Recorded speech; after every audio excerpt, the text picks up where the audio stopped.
नहीं थी, ये धर्म की परीक्षा स्थली थी। यहीं तय होना था कि सत्य टिकेगा या अहंकार, न्याय बचेगा या शक्ति का घमंड। चारों दिशाओं में युद्ध की तैयारी थी। शंख, नगाड़े, रथों की चरमराहट और सैनिकों की पदचाप सब मिलकर एक भयानक गंभीरता रच रहे थे।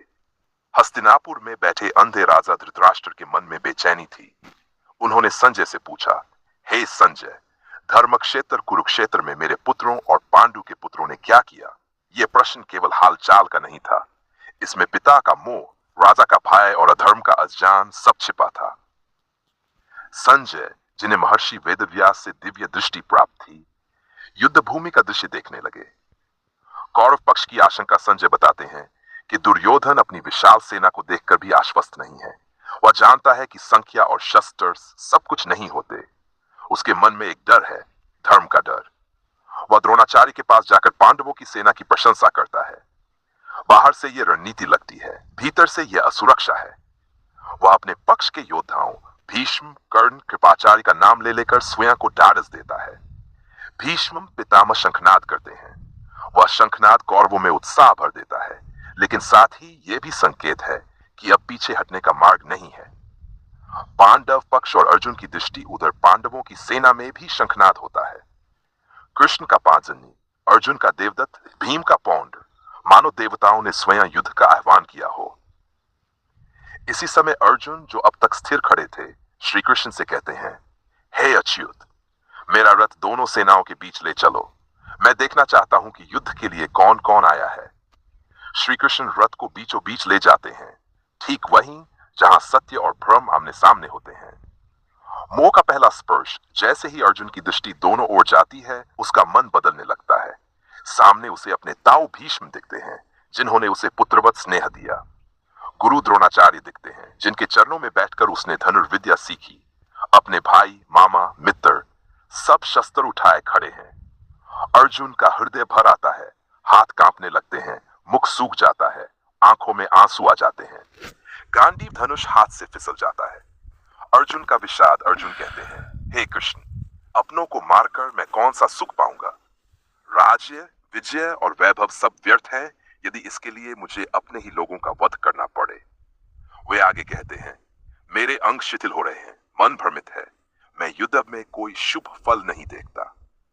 ये वही अर्जुन है जिसने स्वर्ग के योद्धाओं को हराया था। आज वह अपने ही मन से पराजित हो रहा है। करुणा का भ्रम। अर्जुन के शब्द सुनने में करुणा में लगते हैं, लेकिन गीता का पहला रहस्य यही खुलता है, हर करुणा धर्म नहीं होती। अर्जुन की करुणा उसके कर्तव्य को ढक रही है। वह व्यक्तिगत प्रेम को सार्वभौमिक धर्म से ऊपर रख रहा है। वह तर्क देता है, कुल का नाश होगा, समाज बिगड़ेगा, सत्रियां भ्रष्ट होंगी, धर्म नष्ट हो जाएगा। ये तर्क शास्त्रीय है, लेकिन अधूरे हैं, क्योंकि अर्जुन ये नहीं देख पा रहा कि अधर्म को जीवित छोड़ना भी विनाश को बुलाना है। कर्तव्य से पलायन। अर्जुन अंततः कह देता है, नहीं करूंगा। यदि कौरव निहत्थे मुझे मार भी दें, तब भी मैं शस्त्र नहीं उठाऊंगा। यह त्याग नहीं है, यह पलायन है। गीता यहां स्पष्ट करती है, कर्तव्य से भागना वैराग्य नहीं, दुर्बलता है। अर्जुन का पतन। अर्जुन रथ के बीच बैठ जाता है, धनुष छोड़ देता है, मन पूरी तरह टूट चुका है। वह श्री कृष्ण की ओर देखता है, लेकिन उत्तर नहीं मांगता। वह केवल अपने दुख में डूबा है। श्री कृष्ण का मौन। इस पूरे अध्याय में श्री कृष्ण एक भी उपदेश नहीं देते।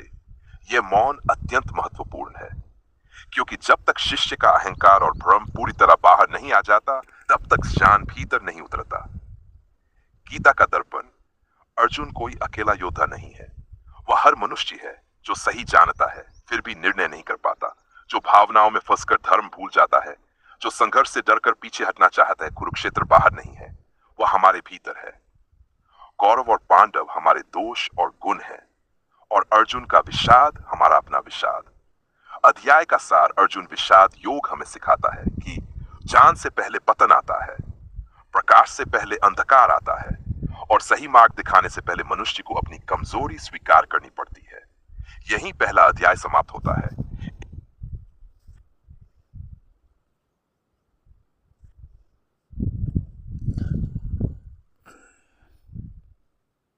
एक टूटे हुए अर्जुन के साथ और एक मौन श्री कृष्ण के साथ।